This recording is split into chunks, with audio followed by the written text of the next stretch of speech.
Je crois que ce qu'apporte le cloud, c'est effectivement, effectivement la dimension industrielle pour traiter tous ces volumes, mais surtout, on parle souvent du cloud et de l'élasticité. L'élasticité, ça veut dire quoi? Ça veut dire que quand je développe un nouveau service basé sur le croisement de telle ou telle donnée, je ne sais pas forcément si ce service va rencontrer le succès. Si ça se trouve, voilà, je vais faire une application mobile très prometteuse et elle ne va pas remporter le succès.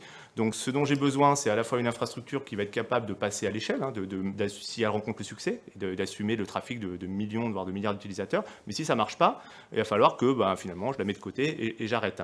Donc ça veut dire que j'ai besoin d'une infrastructure très souple, et plus je dirais que l'aspect technologiques liées au cloud, qui sont effectivement des infrastructures déployées dans le monde qui permettent d'avoir toute la ressource qu'on veut de stockage et de calcul, c'est le modèle économique associé. Ce qui est important, c'est que le cloud, c'est l'élasticité dans les deux sens. Je peux faire du très peu cher, comme partir, je dirais, dans les étoiles si j'ai une application qui rencontre le succès.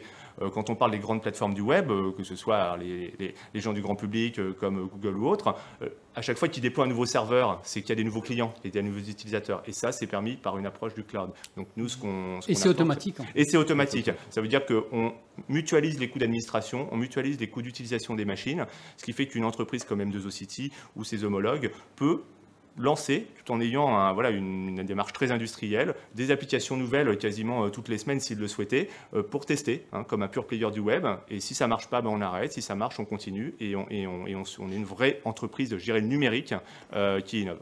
Et pour eux, toute l'infrastructure sous-jacente est totalement transparente.